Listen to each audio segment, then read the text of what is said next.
So this week we are joined by Nadia Craddock, who may be a familiar name to you because you kindly contributed to Train Happy. So we'll talk about that a bit more. But Nadia is a body image researcher for the Centre of Appearance Research.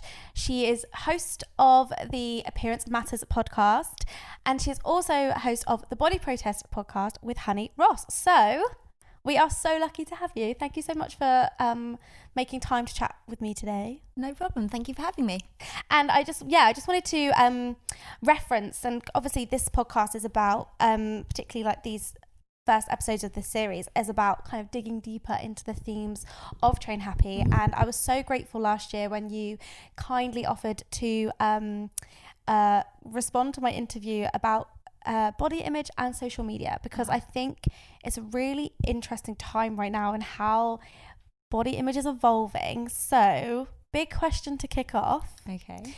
But what do you think the state of body image is at the moment? That's a huge question, but have things been getting worse? Are they getting better? What's like a general overview right now?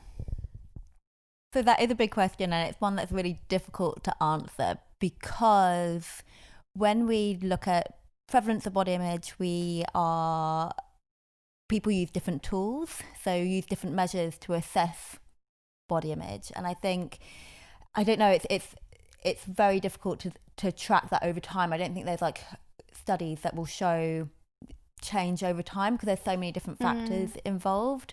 And it's interesting, with Honey on the Body Protest, we spoke to Susie Orbach, who's been in the game for decades, and we were surprised, I think, when she was like, no, things are getting worse, like Really? For sure.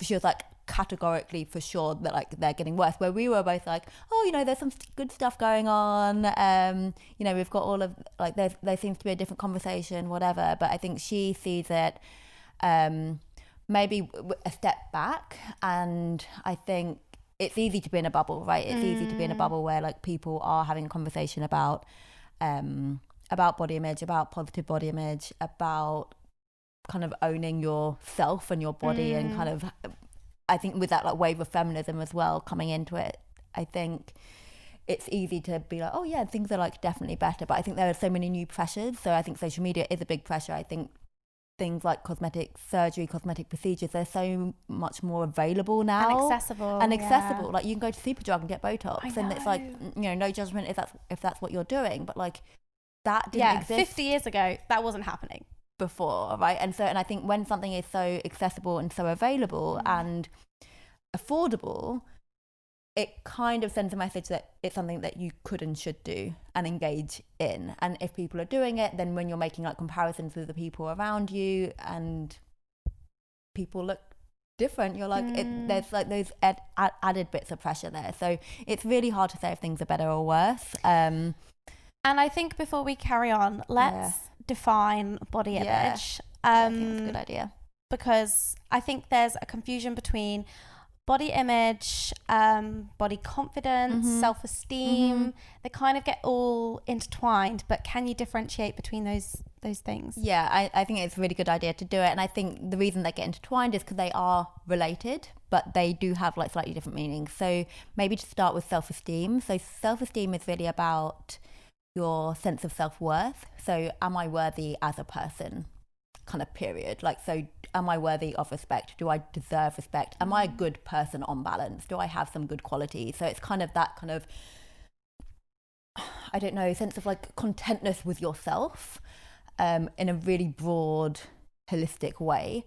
It's quite interesting to kind of pass that out from self-confidence, because I used to really confound the two, but self-confidence really is about your perception, about your ability and capabilities. So you can be self-confident and have poor self-worth and poor self-esteem, and vice versa. You can kind of think you're a good person, but you aren't self-confident in certain things. And I think the thing with self-confidence, it can map on different things. So you could be like, I have like self-confidence in my ability to write an essay, but I don't have great self-confidence when it comes to public speaking. And then you could be like a really confident person in terms of your abilities, but you could still be very insecure. So the insecurity kind of taps into the self-esteem component. So then when we move on to body image in a sentence is how we think and feel about the way our body looks. And then there's also a component about how our body feels. So and I kind of like this because it's kind of, yes, you have the self-perception piece, the evaluation on your kind of outer shell, but there's also a component about embodiment, so how you feel within your body and how connected you feel with your body. And I think that's a really important part, and I think people are like talking about that more. So that's kind of body image in general. And then when we kind of look at the variants of body image, so we talk about negative body image. So negative body image, normally we kind of conceptualize as body dissatisfaction, so kind of not liking the way you look in some way and wanting to change your body in some way. So whether that's like losing weight or looking younger, or I don't know, change, kind of wanting bigger boobs or thinner legs or more muscular arms, like that's kind of body dissatisfaction. And then another component of negative body image can be things like having like a disproportionate sense of your self-worth based on your appearance, right? So kind of that overinvestment of your appearance, so kind of that, just being really preoccupied with your appearance. So that's kind of, is that linking that appearance to your value as a person?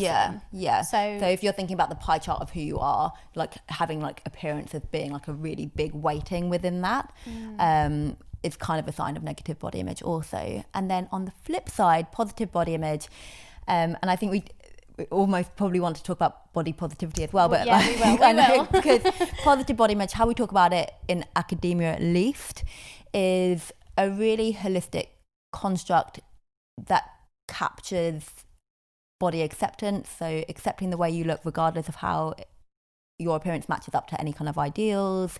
It's about appreciation for what your body can do, so sometimes that's called body functionality. It's about respect, self-care for your body, kind of just like kind of a general sense of liking your body, but it's not I think sometimes it feels a really extreme thing where you're like, oh, I love my body so much, like I want to post pictures of myself on Instagram in my bikini every single day, like that. You don't need that to have positive body image. So sometimes people talk about body neutrality, which we do in the book, which I think how we talk about positive body image in academia is probably more akin to body neutrality, because it's not that real extreme of being like, I love my body, like look at me, look how great I look, I'm really happy in my body. We kind of talk about that as body satisfaction. But positive body image is that broader, more holistic sense of appreciation, acceptance, self-care, respect for the body, and then feeling attuned to your body. So we spoke about embodiment before, but that feeling connected with your body and kind of knowing what your body needs is a sign of positive body image. And that is a massive part of what I think the goal of intuitive eating is, as well as extending that to intuitive movement, which obviously we're discussing in Train Happy. And it's like, how can you feel more connected to yourself and like within your body when you're moving it, and when you're being still. I think that's really important.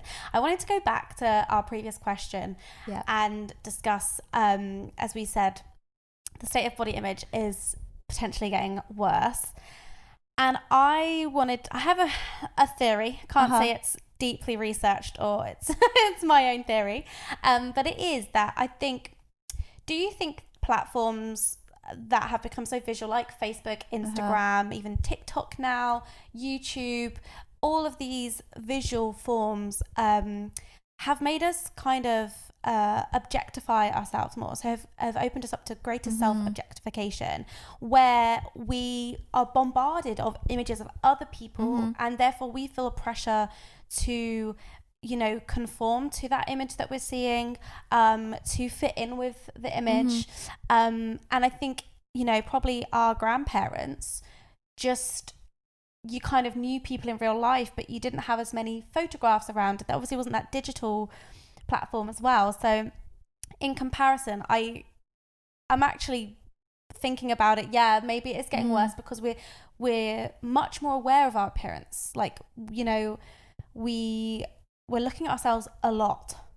Yeah, and there is that hyper focus, isn't there? And like you can zoom in on your appearance, and it's your peers. It's not just models who you can kind of dissociate from a little bit, because you can be like, it's like CGI, like it's something that's kind of quite distant. But I think when it becomes your peers, the proximity then it can heighten that sense of comparison. So I think it's not a bad theory. I think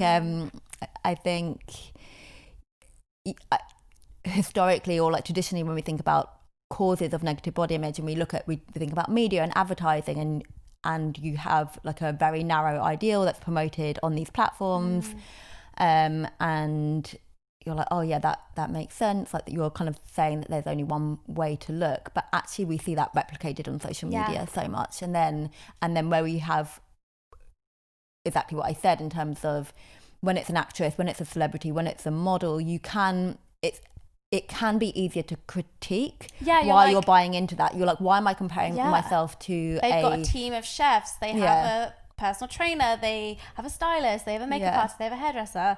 So you're like, oh yeah, of course. Like I'm thinking like J-Lo and Shakira at the Super Bowl, the reaction off of that I think was very much like just seeing people's reactions online, particularly about J-Lo. And then you have to remember that she has had access to all of those things for a very long time, probably half of her adult life, most of her adult life, I should say, has had access to those things. So whilst you have other kind of 50-year-old women thinking, hang on a second, why doesn't my mum look like that? Or why don't I look like that? It's partly the genetics, but it's also I'm sure she feels pressure to maintain definitely that visual look. That is her brand, and she's had to maintain that for her whole career, and she has access to all those things. So that feels like logically you can, like you said, you can kind of like, oh, okay, well, yeah, I'm not J-Lo. It's not fair for me to like make a comparison there. And part of it's her job to look a certain way. I think when we're thinking about celebrities, when we're thinking about models, it's like it's part of, like, for better or worse, like whether we think it's right or wrong, like that is part of the job description, or almost. When I think then if you have like, I don't know, if you work in an office, it's like, and that's your day to day, it's very different. You can't make that same comparison, I think. I think, but it's interesting, I discovered this Instagram account like I think like 2 days ago called Celeb Face. Have you been on it? No, but I've heard about that. Is that where they have, it's like Getty Images, and then you almost like reverse the so they editing. Take like an image of a celebrity or even influencers, I think, and they show you the picture, that the raw photo that was taken by the paparazzi or taken by on the red carpet, and then they show you the version that they shared online, and it's been filtered and photoshopped and doctored in some ways, and it's fascinating in terms of seeing how things are distorted and what people look like in real life versus the version you see online that's so perfectly curated. It's like a very curated version of only the best angles, the best things. But and I don't know, even I think, I don't strongly get caught up in looking at photos of celebrities and comparing myself at all. But I was kind of shocked that, and even being aware, you think you're aware. What I'm trying to say is you think you're aware of what's going on. You think of course it's being photoshopped and all this, but you still kind of forget that that's actually become so normal. Right. So when you don't see them, you're like, wow, this is crazy. And I think that like showing those differences, and I think there's a video that went viral that Dove did called Dove Evolution, and it's showing like the model that comes in like fresh faced, whatever, and then you see all the makeup artists getting her like primed and ready, and then you see all the photos, and then you see the post production. So you see that whole process in like a space of 90 seconds, and that the reason that's so powerful, it encourages media literacy, so that the critique element of what's going on. And I think why that's harder on social media is that it's a bit more blurry. So you still have editing, you still have filters, you have like Facetune, whatever, you still have the loads of photos taken, but it just feels a bit more blurry in terms of like, is that what people are actually doing? These people, the photos that we're comparing ourselves to now, because we're comparing ourselves to influencers, not just celebrities, where those people are still filtering those photos through maybe 3-4 different processes before that makes it online. But we've learned to think of those people as our friends, as people we know. They're like the person next door. That's how the influencer world works. And so, you're like, well, they don't have 50 people on a photo shoots helping them get ready. So it's just them taking a selfie, right? but you forget that there is also the element, like a lot of people are very proficient in Photoshop these days, and you can do that in your home, on your laptop. You can do so much stuff on apps on your phone that I don't think many people post totally unfiltered photos. The only person I can think of that like really makes a point of it as well is Bryony Gordon.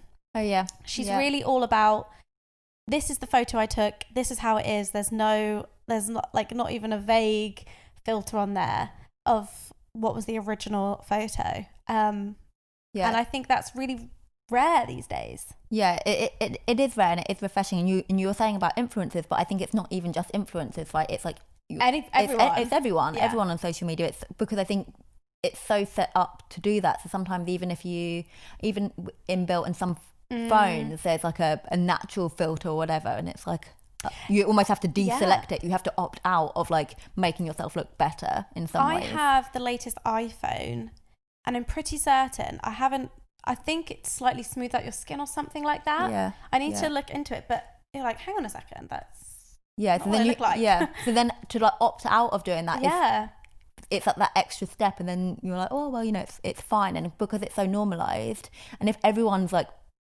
even if they're small edits, making like, you know, a little filter, maybe a bit of brightening, maybe kind of taking those 100 or, you know, a number of photos and being like, oh actually I'm positioned better in that one. If that's what everyone's doing, it feels quite confronting and bold to do something like, you know what, I'm just gonna like, this is it.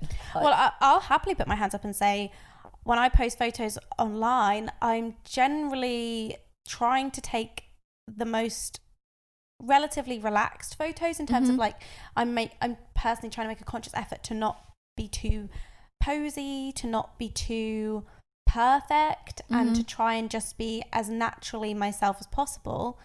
But do I slightly brighten a photo? Yes. Do I slightly change the color tones on it so it looks a bit neater on my Instagram? Yes.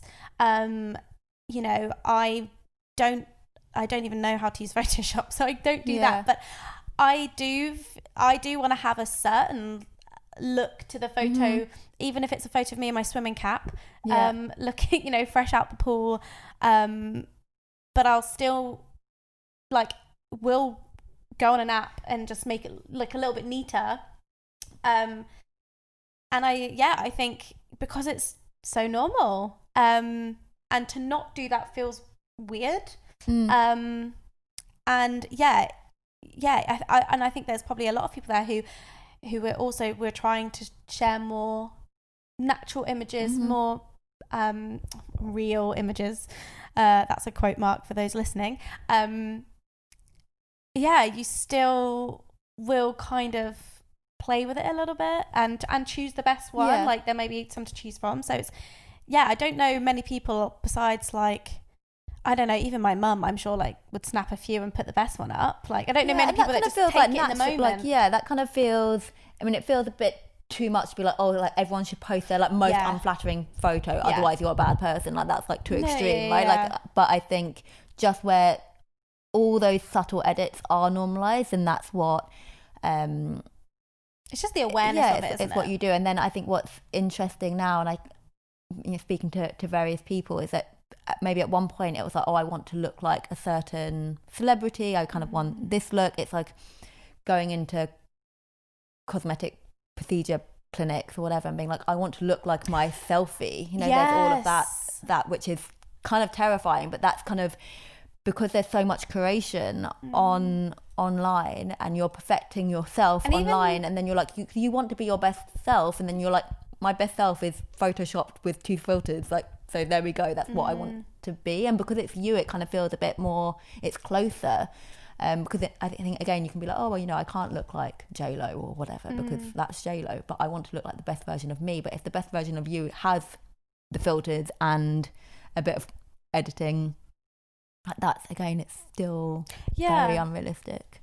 It is. I think, like you said, it's about taking things with a pinch of salt, and being aware of all these processes and how imagery has changed. I think it's just evolving, constantly evolving and changing, and so often what we're seeing is a slight distorted reality, But you're right, it's not about being a bad person for doing that. It's about just being aware that when you find yourself in that comparison trap, because I think that's the thing, when you're in the comparison trap of saying, I have pores, that person doesn't have pores, or hang on, I've got bruises on my legs, this person doesn't seem to have any bruises or marks on their legs.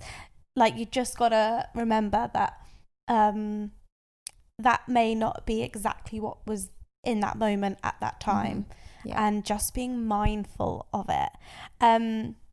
So as well, in the book, we discussed the links between body image and exercise. And I think, obviously, being the Train Happy podcast, that's like a poignant topic to talk about. And I think for so long, exercise and, the mission of what the intuitive movement is trying to do is to separate exercise from aesthetics and from that kind of focus, and separate it from what I think has been a narrative around fitness that's been heavily influenced by diet culture, in the sense of making us exercise to achieve a certain aesthetic, a certain body size and shape, and that being the only real reason that people move their bodies, that being the main focus of working out. And so I think that a lot of people come to exercise because they don't like what they see in the mirror. They don't like their appearance. And I would love to know your thoughts, and I'd love to touch on maybe kind of what the evidence is saying about exercising when we come to exercise with that aesthetics focus, what's going on, and what happens when we shift the focus to focusing on how we feel, the embodiment factor that you said earlier. Okay, yes. So I think with the research looking at exercise and body image, we tend to see a positive correlation between the two. And so that's not a causation relationship, that it's just that two are linked. So we find that people who have a more positive body image tend to exercise more. And you can look at it the other way around. So people who exercise more tend to have a positive body image. So you see like that association between the two. And that relationship is kind of turned up, turned down by, are you focusing on appearance-based goals, or are you focused on functionality, or like just kind of not appearance-based goals? So kind of we find people who tend to enjoy exercise more, have a positive body image, and you have that kind of link. They're not doing it for appearance-based goals. It's really difficult to maintain exercise if you're just doing it to change your appearance. Because what's the motivation? Like, it's so hard. If you're not enjoying it, if you're doing something and where it becomes like that self-punishing, like, oh, I'm just going to spend like an hour in the gym on the treadmill and I'm just going to kind of white knuckle it. That's a really difficult practice for it to be sustainable. So, and that's where you see people like starting in January and then dropping off because it's like, I hate this. And I think you kind of like, you're like, why would I do that to myself? I'm doing. And I've witnessed it through people I've trained, and I've experienced it myself, of that whole, right, I've done your 50 burpees. I've, felt almost sick, to the point of sickness, from killing myself in the gym so hard. And you pull up your top and you're like, oh, do I have abs yet? No. What's the point then? I'll just what is the point if it's this painful and I hate it this much and I'm not seeing the changes that I was promised? What's the point? And then I think that's when a lot of people give up, because they're like, well, there's not a result. There's no reason to even put yourself through this, because it's like, exercise is either torture for abs or it's not. Like, there's like no in between. It becomes very black and white. And I think kind of, again, looking at this relationship between body image and exercise, we see that people who have negative body image can kind of go one way or another. So they can kind of go to that over exercise, that kind of compulsive exercise, or they can just be like avoidant completely, because it's just like, oh no, I feel too uncomfortable in my body to even take myself to the gym. Or doesn't have to be to the gym, it could be to the park, to like go out on a I think a lot of people feel self-conscious in a gym environment. And in my book, and this is a point where I'd have to go and reread what I wrote. But, you know, when people say, oh, people going to the gym and, you know, I feel nervous about going to the gym. I feel like everyone's looking at me.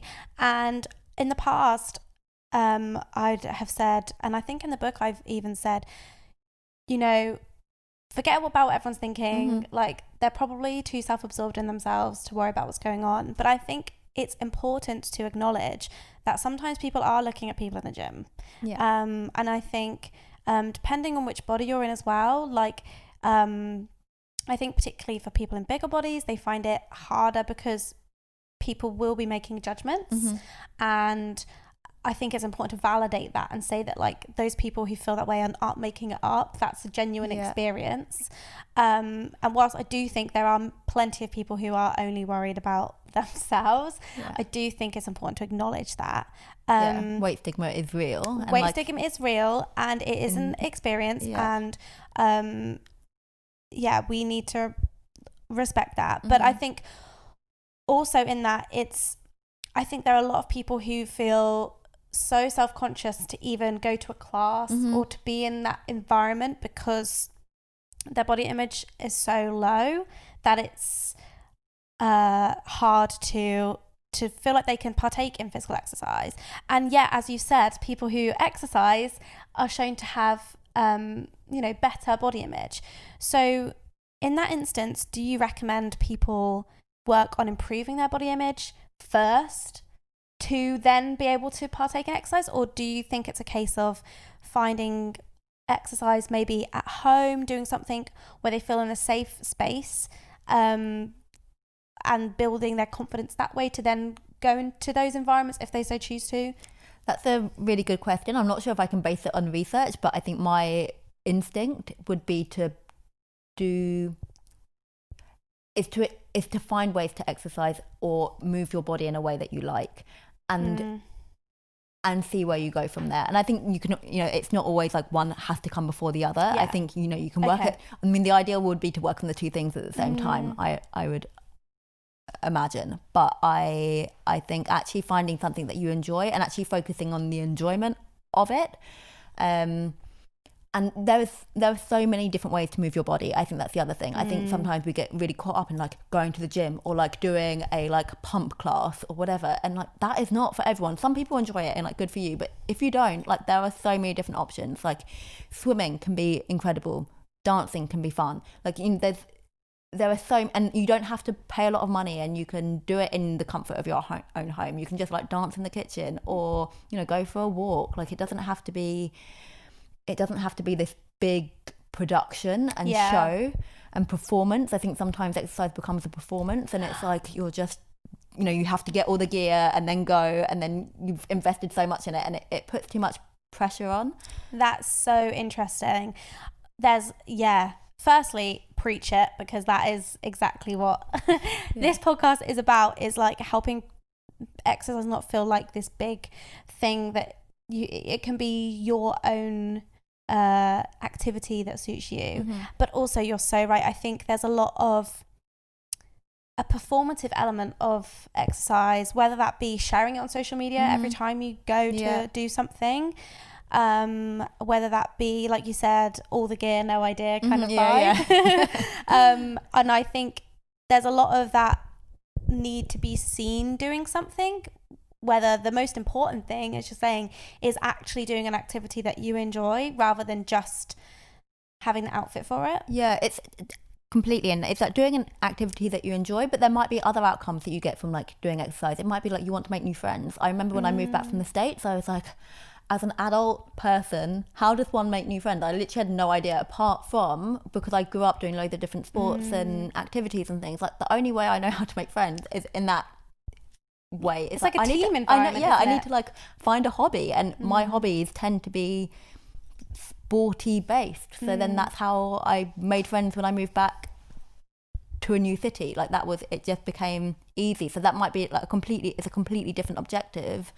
But then you reap the benefits of social connection, isn't it? It's so important. Regularly moving your body and making friends, and I don't know, having a routine, and maybe the stress relief of like, I don't know, like transitioning from like work to home or whatever it is. I think there are like so many benefits for exercise beyond appearance and actually find what works for you. I think sometimes, again, it's like it's so easy to get caught up in like black and white thinking. It's like, if I don't think this, then I have to think this, and it's like, you don't have to focus on functionality if you don't want to. You can focus on the friendship element. Yeah, you like, can. You can just, like, in the book I say, like, okay, so when we're shifting away from focusing on aesthetics and weight loss, what goals could we have that aren't related to that? Because I think for starters, some people don't know what it is to have a goal that's not about stepping on the scales. Yeah. Because that's no one's fault. That is because that is the narrative of the fitness industry for so long. Like, that's how we measure progress, is by taking photos of our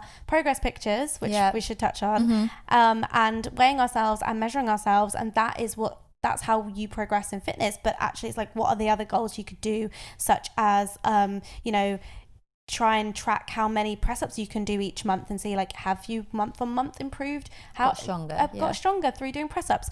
But equally, at the end they say, plot twist, you also don't have to have any goals if you don't want to. You can just enjoy it as a nice activity. And I thought it was really interesting what you're saying about social connection and how that is such an important part of why you engage in exercise and fitness. And has there been any sort of research on how social connection plays into our body image as well? Is there a link there in terms of having supportive friends or being around people of different body shapes? So being in a diverse group of friends, like, is that helpful? I can't think of anything offhand, like a specific study, but I'd imagine yes, because I think our social sphere does have an influence on how we think and feel, right? So I think and it's easy when we're talking about this in a negative way, if we're surrounded by people really caught up in diet culture who are constantly talking, like engaging in that diet chat, in the body talk, we know that has a very clear negative effect on people's body image, right? So then applying that same logic, if it's the flip, like, that can have a positive effect, or at least a neutral one, right? Sometimes it doesn't always have to be like moving mountains. It can just be having a general, like, positive, like a neutral effect. So it's just not causing harm or not making you feel worse about yourself. And I think, I don't know, thinking about like how like diverse body shapes and stuff with your friend, like, I guess one of the facets of positive body image is celebrating diverse appearance and appreciating diverse appearance. So like it works, like it makes sense. And you spoke about in the book about the same with having, like, seeing diverse bodies in your real life, but also seeing diverse bodies online, and how important that is. And I think you referenced kind of Celeste Barber, who is one of my favorite people to follow on social media still. She's still doing amazing things with, showing that kind of, like you said, well, she kind of parodies what models are doing and celebrities are doing and does it hilariously. But also seeing different people online is a good way of kind of stopping yourself getting in that comparison trap, I presume. Yeah, completely. And I think what's been really interesting with the body image research looking at social media is that it started off being like, this is a really negative thing, like, and looking at it from that lens, right? And I think that kind of makes sense because most people in this space are health psychology or public health, so you are thinking about health promotion, health prevention, like looking at preventing negative health outcomes, right? So you're kind of looking at like what's bad and how do we get rid of the bad, and so there's a lot of focus on like the time spent on social media and then kind of looking at what we kind of spoke about before, looking at these like idealized images that we see that kind of mirror the idealized images that we see in like traditional media. But then what's been really exciting is looking at how social media can have, like, are there any positives on social media? And the few studies, there's been a number now that finding that looking at diverse bodies is positive, is a positive thing. And the thing with Les Barber, which I think is really cool, it's a study led by Rachel Cohen and also includes Amy Slater, who's at our centre. I think what that does really well is it kind of shows the ridiculousness of that comparison. You're like, why am I comparing myself to like someone who's like, I don't know, just like lying down and looks a bit unwell, like, or is in a really awkward, funny pose, like, what am I doing here? So it kind of disrupts that comparison. Especially when it's that piece. high fashion vibe and you're kind of like, oh wait, what are they doing? It's also a bit ridiculous as well. No, she is brilliant. And I can say anecdotally as well, just myself having, like, when I first set up my Instagram, I very much had this one aesthetic, one look I wanted. Most people I followed, particularly women, they had visible abs, and that was something that was very important to me.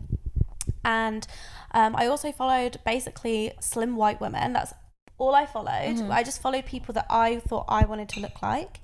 And everyone, like I said, was very lean, and they were all kind of training for similar goals that I had at the time. And it was such an echo chamber of A, what I wanted to see, B, what I wanted to be, and C, it was a very like one way of training, one way of eating, all this stuff. So I was just constantly reinforcing the thoughts in my head. And you know, over the last, so that was kind of 7 years ago really, when I was in that headspace. And fast forward to now, and I follow not just following different body types that exercise, and I've got a list in the book for people who are listening and want to have a list of who I recommend. There's a couple of lists in the book of people to follow. But secondly, just following people that aren't just doing fitness, that they're having other hobbies, about other topics. So I don't just get focused on that kind of the aesthetic of fitness, or I'm not just focused on fitness as being like looking a certain way. I kind of also make sure that I'm reminding myself that I'm a multifaceted human being who's interested in other things. Because before it was like my fitness account that just followed fitness and food things, and I needed to know that there was much more going on in the world outside of perfectly presented porridge bowls and workouts. Like I needed that for my own, you know, sense of self. And it's been so transformative. And I wonder if the way you've used social media has changed over the years, like particularly doing the job you do and having so many interesting conversations with interesting people. Have you found yourself, I don't know, discovering different communities, or finding that it's helped your own body image in any way? It's an interesting question. I think I've not really thought about it. I think I don't spend an awful amount of time on social media. I think for me, it's not something that I feel is, I use it in different ways, right? So I think I use it in terms of like, can I share information? Can I share, like, is this a platform or an avenue to share learning, share knowledge, share experience? And I think I'm not anti-social media, but I think it's something that, for me, looking to improve, if I'm ever having like a bad body image day, I don't turn to social media. It's not something it's not where I would go. What would you do if you're having a bad body image day? In the moment, I think for me, distraction is good. I think it's kind of going to what you're saying about knowing that you're a multifaceted person. So it's like, actually, I'm so much more than my appearance. And actually, what are the things that I have to do in hand? What is my plan for the day? And actually, you know, I have like work to do. I have like people to see. I have joy and fun to be had. Or actually, sometimes it's not always joyful. Sometimes I just have chores to do. I have like jobs, you know, like I have like, I don't know, I have to do the laundry. Like, it's like kind of actually just getting myself out of like a kind of a bit of a funky headspace. Do you kind of tell yourself, like, I've got better things to do than be ruminating over this kind of feeling, and if I can like direct that energy, the energy of thoughts into thinking about, like you said, being more present in what you actually have to do. Being more present, is it about in the moment? Yeah, I think so. I think it is about, I don't know, it's not to dismiss or like not value that you are having like a bad body image day. I think we all have them. I think even people who have, you know, generally very good stable body image, I think can still have like off days. And I think that's not it. I think it's important to not like beat yourself up for that and be like, and sometimes I think, you know, being a body image researcher and you have a bit of a weird, like, you're like, oh, then you're like, oh God, no, I should know better. I should do better. Like, this is like my, you know, these where my values are, and actually what am I not, you know, like fitting in. I think that's, and I don't think that that's a helpful thought process. I actually just think, you know what, maybe I'm having a bad body image day because I have been spending too much time looking at or comparing myself with different images. Maybe I'm having a bad body image day because I am feeling weird about something else, and it's kind of transferred onto my body. And I think that's something that in the past was a big thing for me, and it's like it was like, oh, and actually just recognizing that and rationalizing that and being like, oh no, wait, this is a symptom of what else is going on. This is like a warning sign to me that maybe something is off somewhere else in my life, and I need to just think about that. It is a bit of it's a warning sign more than anything, and that's how I try and think about it if I am feeling a bit off sorts when it comes to body image. I think that's kind of I would say similar to you in the sense of I can kind of have a bit of a word with myself and be like, oh, hang on a second. Like, you know, I have to just remind myself, like, what you look like is the least interesting thing about you. And I kind of like go through a few mantras of like, think about who you are as a person. And I should have mentioned it before, but pages like I Weigh, where you kind of value who you are as a person rather than what you look like, and those kind of things kind of just reinforce that kind of sense of self. But also, exactly as you said, if there's something going on and I'm particularly, you know, coming up, or I'm particularly, you know, I've noticed myself thinking about my body more than usual, I kind of think, what else is going on? Because in the past for me, focusing on my body image and focusing on what I ate and focusing on how I exercised was a big coping mechanism for me dealing with other stresses in my life that I wasn't aware of at the time.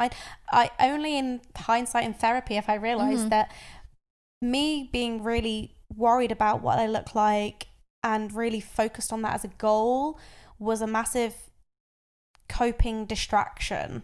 And so having gone through that and healed so much from that, when things do crop up, firstly I'm like, hey, these thoughts are also not your own. You know, if I go, oh, you've put on weight or something like that, because I think that's a common thing for everyone, because we live in a world that values thinness so much more. And so even though I have done so much work on you know, and I feel that I have learned so much from the fat acceptance community and celebrating all bodies and believing that all bodies are worthy of value and respect regardless of size or health status or whatever. Rationally I can know all of these things, but it's like, there's still a little voice in my head that is like, no, like this is a bad thing. And I just kind of tell myself, like, that's not my thought, that is a thought, and I don't have to act on that thought. Kind of like breaking the cycle. And I think it's knowing that you've been socially conditioned from like day dot to feel that way, and I think like knowing that you're not alone in that feeling, kind of having that relief effect. And I think sometimes where we have all of that sharing online and in person, when you're like, oh, you know, I have struggled on this or whatever, I think it's like, oh, I'm not alone, and actually there are alternatives. And I think going back to seeing the different types of images, diverse appearances, etc., and like people who are just confident in their bodies, it's showing a different narrative. And I think we have for so long been, especially as women, but it's not exclusive to women, but being like told that you have to look a certain way, you have to present in a certain way, all of these messages. And actually to disrupt that takes some doing. It takes practice, it takes constant retraining, constant thinking. Like if you've thought in a certain way for 30 years, you're not going to change how you think overnight. I think so there is that kind of self-compassion piece of being like, actually, like, give yourself a break. Like, you're doing your best, and there's actually a lot of unlearning to do. Exactly. And that's what it is. And it is kind of acknowledging maybe like, and kind of going back to what you're saying about with you and with the food and with your body image, your appearance, with the fitness, it's like it's a distraction and it's a control thing for many people a lot of the time. And it's like and so I think that's where it's like, what is it that I want control over in my life, and actually what would be really valuable to me to have more control over, or to kind of take a positive step forward in, and kind of feel that you're empowered in some way. And I think sometimes, because I think all of these messages are oppressive, right? And they're disempowering. And actually, if you can find power in something else, so it could be finding purpose in your work, it could be really finding purpose and value in your friends and family, like actually thinking of yourself as that multifaceted human, and what really engages you, and you know, kind of that kind of sparking joy or whatever, like then moving in that direction always feels like a positive step forward. Otherwise, because I think you can get into a cycle of like, oh, I'm having a bad body image day, and then you're like, oh, what's wrong with me? Like, I need to change what I eat. I need to exercise, do another workout. I need to, and it's a cycle. Yeah, or you can be like, I shouldn't be feeling like this. I shouldn't be feeling like this. But if you keep saying that, you're not giving yourself an alternative. So actually, that's why I personally like a distraction, because, and obviously there's still work to, constant work to do, but actually a distraction can be in the moment, like gets you out of that negative spiral, to then be like, okay. And then actually then when you start engaging in something that you need to be doing, you're like, oh, actually the fact that my jeans felt a bit tight is actually not a big deal. No. Like, why? Yeah, what? It's like, not. And I have to say, speaking of social media and the ways in which it's changed in usage, and as you said, you're putting out such informative stuff out there through your podcast, particularly social media is a platform to share that information. And I think one of the best ways I've changed my usage of social media now is to really use it as an educational tool, to really find different people sharing really useful work. So one of my favorite accounts on anything body image related is Beauty Redefined. I think they're Beauty Redefined is actually a non-profit organization, and they're based in Utah, I believe, in America. And they're two twin sisters, and they're just their whole mantra is your body is an instrument to be used, not an ornament to be looked at. And I genuinely repeat that to myself often. And as you said, kind of remind yourself of who you are and how you interact in the world outside of what you look like. And that's been just following pages like that with really important reminders and helping me to be more, accepting of myself and neutral about my body has been so huge. And I always say, like, I would not have written that book 3, 4, 5 years ago when I was so focused and consumed with how I looked and what I was eating and how I was exercising. And letting myself kind of be more relaxed and becoming more intuitive, essentially, has given me so much headspace to do other things. And I'm sure, like, you probably felt it maybe with your own journey to academia of like, oh, hang on, you're such a bright, talented person, and when you're distracted, and when you're able to like fully utilize your brain, I think it's Naomi Wolf that said,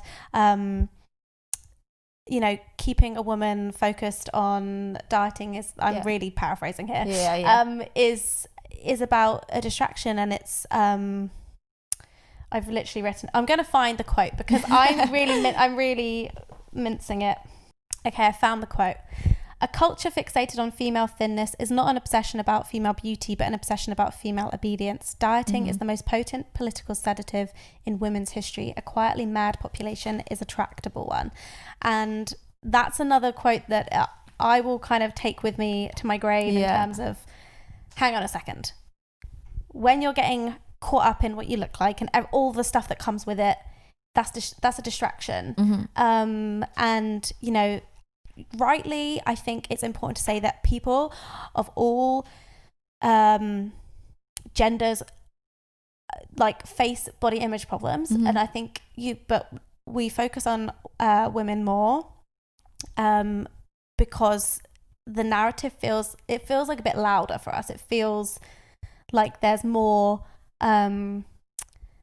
stuff for us to kind of worry about and think about. And if you just think about getting ready in the morning to go to work, or there's just seems to be a few more steps and a few more processes that we don't have to do. We don't have to do it, but we do. And I think discovering that kind of the feminism of it all, really, of body image, and being a bit rebellious about it is really empowering.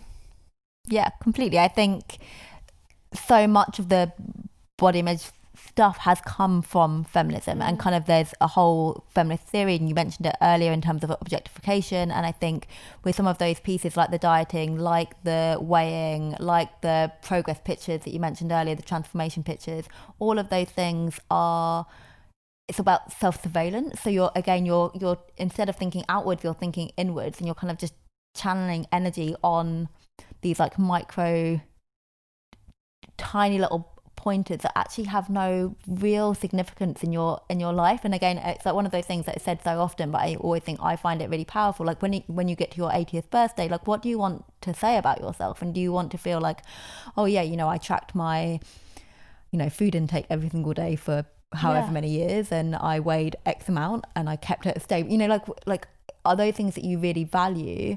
Or what else is there? What do you value? And I think that's why kind of going back to the I Weigh page as well, it's like thinking of like, actually, what do you really care about? And it's just shifting your thinking again, because again, it's so easy to fall into these traps because we live in a society that's like taking you down that path, but actually to be like, no, you know what, I value myself in this way, and I care about this, and I care about that, and I care about that, and that is where I want to spend my energy and my time, rather than like looking at how much I weigh on the scale, or spending ages like creating a very pretty food post that has exactly all of these different like micronutrients in and all of those things. That was how I started my social media career, Nadia. And I was like, and it's really interesting. Like that is how, that was such an important thing for me, and it's the least important thing for me now.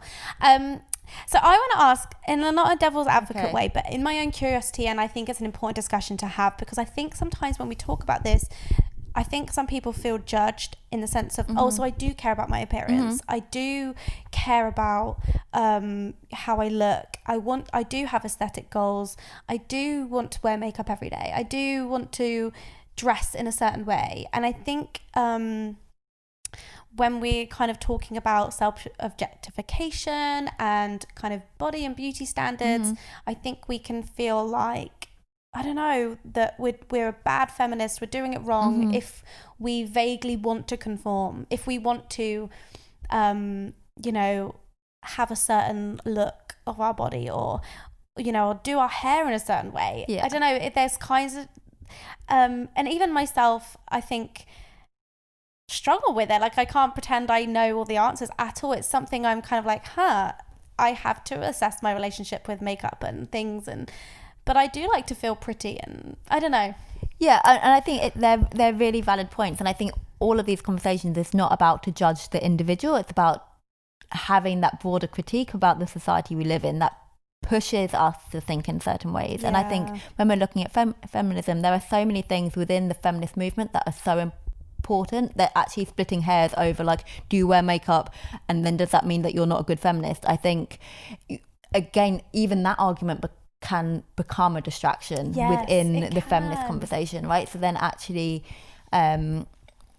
I don't know, I think it's useful to be able to have that critique. I think it's useful to be able to think about and self-reflect on like, actually, why am I doing this? Am I doing this for me? Am I doing this, is this a distraction from something else? Is this because I feel pressure because of something? Or is it just something that I really enjoy? So I think it is common for people to think, like when I say I'm a body image researcher, or when we talk about these kind of things, people are like, oh, well, you kind of won't care about what you look like, and it's kind of that trope with like feminism, like, you burn your bras and you don't shave your armpits and whatever, and like each their own, right?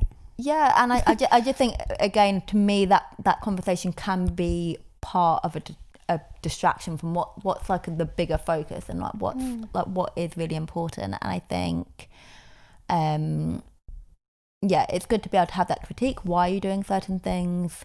So sometimes you're like, maybe I don't want to be doing this, and it kind of, you go back to like the filters on social media, like, oh, this is interesting that I'm like swiping for a Paris filter rather than just leaving it on normal. Like that half an hour I spent photoshopping that picture, what else could I have done with that time? I don't know, like, do I need to go to the extent that I'm going to? Like, I don't know, that could be like, I think it's just, that I don't know, even, that whole fake tan routine that I do every week is that something I genuinely enjoy that time for myself? Because I'm not against fake tan, but I'm like, or do I feel obliged to do this because otherwise I can't show up in the world as myself?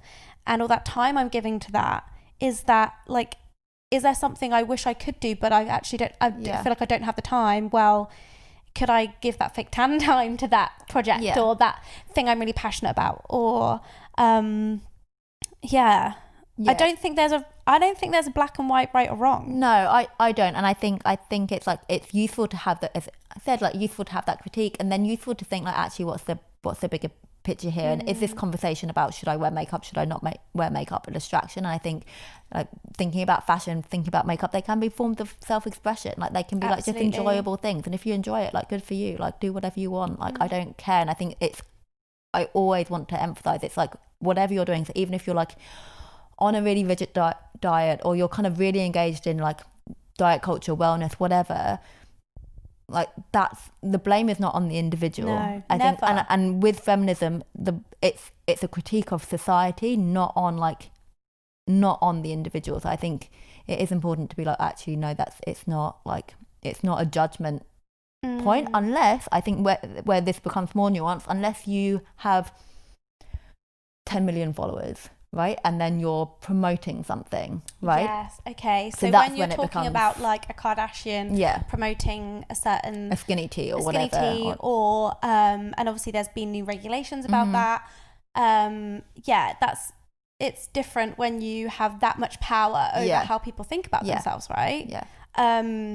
Exactly. But then that, again, using that feminist lens, feminism is looking at power and power structures and looking at that bigger picture rather than just like the individual. So that's where, like with the Kardashians, for example, because they have so much power, you're not then just looking at the individual, you're looking at the power they have. Yeah. And how they can, because they have influenced a whole beauty standard of our generation. We want to have a big butt because of Kim Kardashian. Like, it's kind of crazy when you realize how people are really shaping how we view ourselves. And I think like just seeing how for example, Kylie Jenner is like clearly had surgical work done, and now we're aspiring to her aesthetic. And so, like you said, that's not has normalized procedures and stuff. And I think you're right. Like, you know, the way I view things like cosmetic procedures, I think it's a case of, if that's what someone feels they want to do, then that is totally their choice and they have autonomy to make that choice and decision. But it's like, blame the beauty standards that make you feel you have to do that, rather than blaming the person for, you know, wanting to do that, because it's their choice. But it's just interesting of how the choice is influenced from these overarching narratives. Yeah. And completely, like, I would rather no one felt pressure to be on a diet, no one felt pressure to engage in cosmetic procedures, spend lots of money, like time, energy, resources on those things.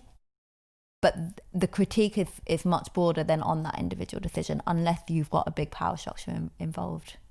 So I think that, but it's like it's hard because there's no like black and white simple answers. It's these things are complicated, and I think it's like you always have to keep thinking and like passing out what's like, and how do you really think? And I think our thinking evolves as well. Like, you know, you were saying about how, you know, your Instagram career started off on doing that, and like your thinking can change, and you know, my thinking might change in like 3 years on how I think about the Kardashians. I don't know, like, I think, but it's like, this is what I think right now, and informed by writers, thinkers, studies, podcasts, maybe. Completely. And I think that's something that's like worth really highlighting, and kind of thinking, what we're talking about, looking at different people on social media and the different accounts. And I think that's what is really powerful about social media, is that you hear stories from people that you haven't necessarily heard stories for. You see people that you haven't necessarily seen, and that has changed how brands work. And so there is a lot of power there, and there's a lot of education there, and it doesn't have to be education in terms of this is a study. It can be like, this is my lived experience, like, listen and respect me for that. And I think that's really powerful. And I think, because sometimes if you live in a bubble, you don't have a certain experience in your own like worldview, that's a really amazing resource that people are willing to share about, you know, whether that's living in a bigger body, a disabled body, you know, all of these different things. I think it's a really generous way to share your experience and for other people to learn and think about how to do better in that way and be an ally and all of those things. So yeah, I think, you know, opening up my eyes and my worldview to other people's experiences has been so important in shaping my perspective on things, because I came from a very like white middle class town, very white middle class school,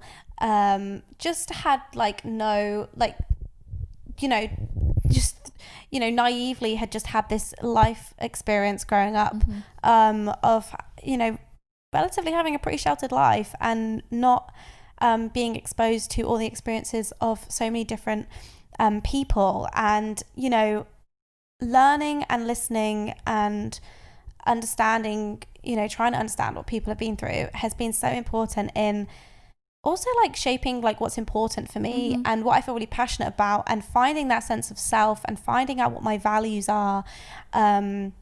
And I think like the objective of Train Happy is to get people to a point where fitness is not their whole life. It is a part of their life that helps them feel really good and helps them have energy to tackle these bigger issues. Like, you know, I want people to feel empowered through exercise so that they can go on and, you know, fight diet culture, fight racism, you know, tackle these big social issues that need to be discussed about, because that, you know, that is a positive force that helps them to do that, rather than feeling like, oh my God, tunnel vision on this one thing and there's all this stuff going on. I mean, climate change, like we need our attention going to all these things, and I want, rather than feeling distracted, I want people to feel empowered through exercise and you know, using it as an outlet to kind of maybe recharge so they can go and do some really important work. This conversation has taken so many turns and I'm so here for it. But I think, it's been wild. I loved it. Nadia, thank you so much for discussing all the different kind of facets of body image and social media and how it shows up for us. Remind everyone where they can find you on your two podcasts. Sure. So there's Appearance Matters, the podcast, which I do with Jade Purnell, and then there's the Body Protest, which I do with Honey Ross. Awesome. And where do you recommend people find you on social media? So, I mean, if they want, like, it's no obligation. So on Instagram, I'm at nadia.craddock. Awesome. And I'll share links for everything as well. It's been brilliant. Thank you so much. And once again, thank you for being part of Train Happy. Was so grateful for you to be involved. No problem. Thank you for having me. All right. Bye-bye, everyone.